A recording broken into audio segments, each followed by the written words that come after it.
Hello and welcome to this lecture where we will be discussing ethical and sustainable supply chain risk management. In short, we are introducing the concept of ethics around supply chain risk management aspects and to know what we can do and what we cannot do. So, ethical and sustainable supply chain risk management is simply the process where we identify, assess, and mitigate the ethical and sustainable risks associated with a company's supply chain. So, this will definitely include labor exploitation, environmental pollution, corruption.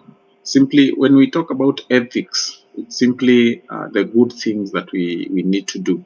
So, the unethical aspect of supply chain risk management is where we introduce issues to do with labor exploitation, where we take advantage of employees that are working within the supply chain. Maybe we are not paying them salaries. Um, Maybe we are overworking them and not paying them overtime. Um, Maybe we are not keen on their health issues and so on and so forth, and also issues to do with environmental pollution, issues to do with corruption, so on and so forth. Why is ethical and sustainable supply chain risk management important? Number one is the reason why we are doing this is to be able to protect workers and communities that are involved in the company supply chain. So to be able to understand the concepts of ethics, what is it that is pushing us to be able to focus on ethics? So the issue of protection of the employees is key. I've just mentioned those things that would be termed unethical. So we protect them from being exploited. We protect them from being overworked. Uh, uh, there are environments where employees would maybe be affected in terms of health. All that is unethical. The other one is to minimize the company's environmental impact. That is on the point that we had just talked about pollution. The other one is to comply with applicable laws.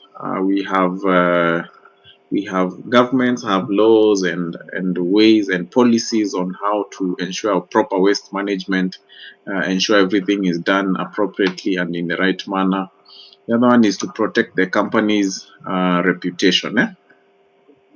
Now, implementing ethical and sustainable supply chain risk management, what do we need to do or what tools do we need to use? So, map their supply chain. So, map out the company's supply chain. So, you need to have a schedule or a map that shows your suppliers, your subcontractors. So, based on this map, then you can be able to single out the best suppliers, or from that map, you can be able to single out potential risks that might be or might encounter or affect any of these suppliers. And the other one, very key and very important, is we need to conduct audits, audits of suppliers. So the company should conduct audits of its suppliers. We need to assess their ethical and sustainable performance.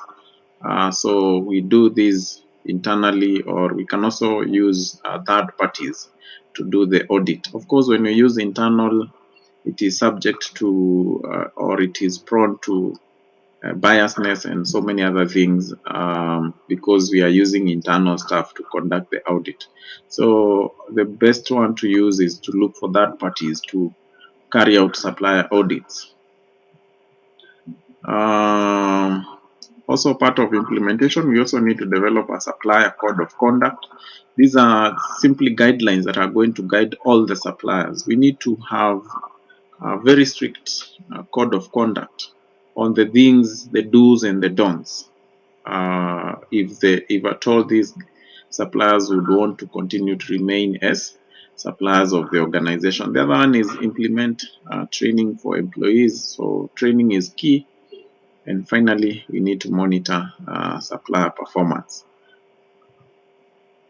Now, examples of ethical and sustainable supply chain risk management practices. So a company might conduct audits of its suppliers to ensure that they are paying their workers well. I did mention the issue of payment. That is part of ethics. Having a supplier code of conduct, that is also very, very important.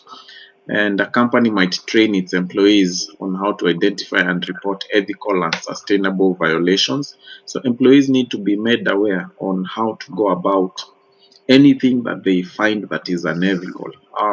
This training will help them know the reporting channels and what needs to be done once the reporting has been done. And then a company might monitor the performance of its suppliers on ethical and sustainable issues. We have ethical considerations in risk management. What are some of the, these ethical considerations? We have just talked about ethics being the moral principles that should be taken into account when making decisions. So identify, assess, mitigate any of these risks. So as we are doing these considerations, we need to ensure that we are fair, we need to ensure justice prevails, we need to ensure transparency, we need to ensure accountability, and so on and so forth. Now, why are ethical considerations important in risk management? Yeah, so we need to protect the rights of individuals and communities, rights of employees, for example. We need also to be able to build public trust in risk management, ensure that the risk management decisions are made for the right decisions, and also avoid unintended negative consequences of the risk management decisions. The other one is examples of ethical considerations in risk management. We need to have fairness. So when making decisions about how to allocate resources, it is important to consider the needs of all stakeholders. Fairness when it comes to issues about employee payments.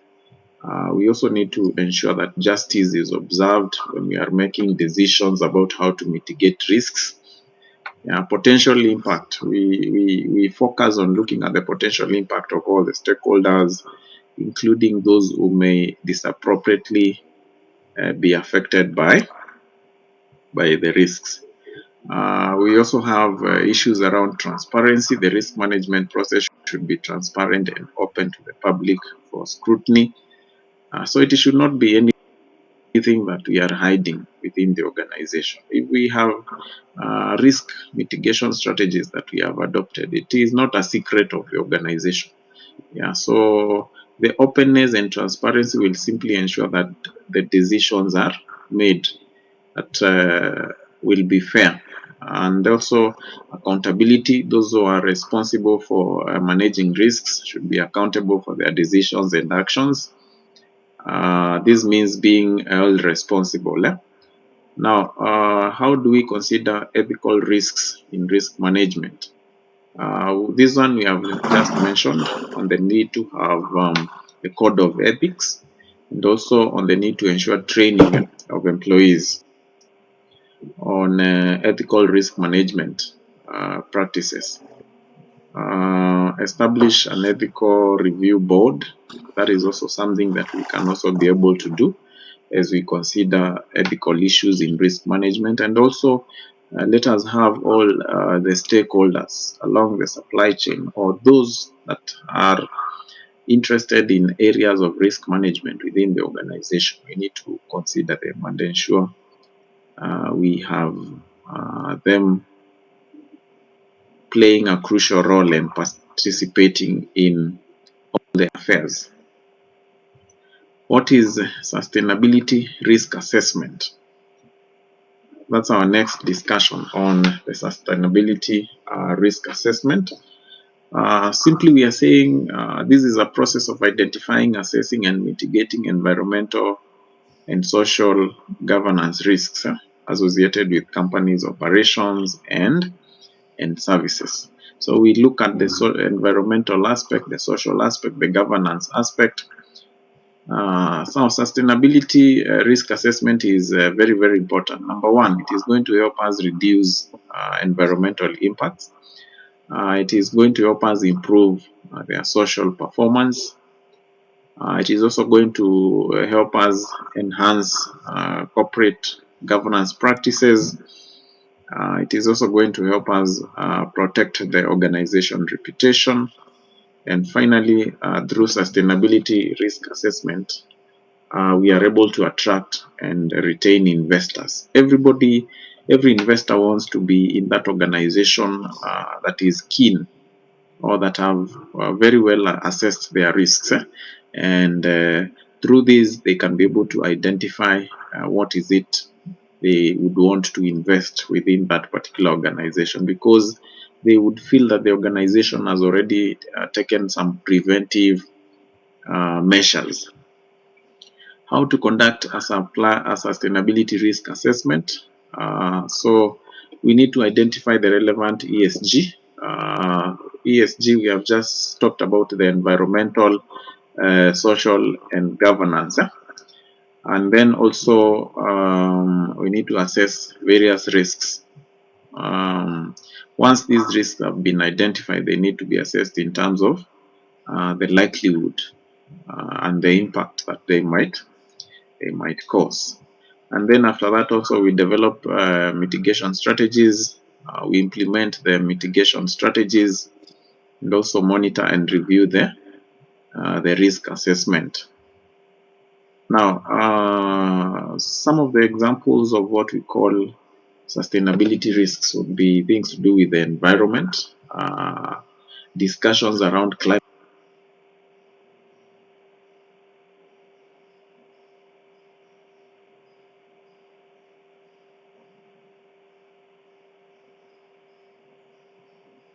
change that have now currently become a major global discussion. Scarcity of water, air pollution. Around the social risks, we could have human rights abuses. That is also prevalent. Human beings may be abused based on their disability aspect, based on their color, and so on and so forth. And then also we have what we call governance risks. These risks can include corruption, bribery, and fraud. CSR and ESG integration. How can we incorporate corporate social responsibility and ESG? ESG, we have just said it's environmental, social, and governance. So corporate social responsibility simply is the aspect of organizations giving back to the society or taking responsibility for the impact that they cause in the society. For example, if it is in terms of improper waste management, it is a requirement that organizations need to be keen in terms of disposal of wastes, so on and so forth. Now, so we also look at why corporate social responsibility and integration is important. When we integrate, is like we are merging these two. So why do we need to do it? Number one is to reduce their environmental impact. Number two is to improve their social performance. Number three is to be able to enhance corporate governance practices. Number four is to protect the reputation of the organization and also attract investors. Now, how to integrate CSR and ESG? There are a number of things that we need to do. Number one is develop a CSR and ESG strategy. So you can come up with a strategy that has already put these two activities together. And the purpose is to outline the company's goals and objectives in these areas. Yeah, and the other one, we need also to set measurable targets. Once we have integrated these two, we need to set measurable targets for its performance in these areas. So this will help companies to track its progress and also implement the CSR and ESG initiatives. So it is not just doing it on paper, we want the implementation done. And we are saying this would involve changes in the company's operations, products, services, or its corporate governance practices, and also monitor and report on CSR and ESG performance. So, of course, after implementation, we need feedback as organizations. And the purpose of this feedback is to ensure that the company is on track to be able to achieve its goals. We have a number of examples of CSR and ESG integration is when, for example, a company invests in renewable energy to reduce its carbon footprint. That has become a regular conversation now, matters to do with renewable energy and why companies need to adopt such kind of energy. The other one is a company might develop a supplier code of conduct. We have really emphasized on that. This code of conduct is like a guide on how activities needs to be done within the organization.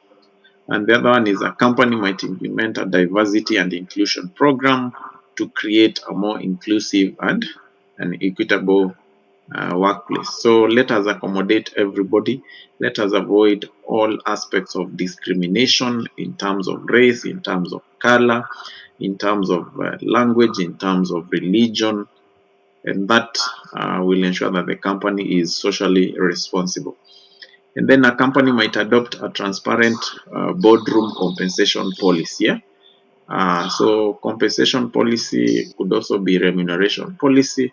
A company can be able to adopt what can be termed as a transparent compensation policy.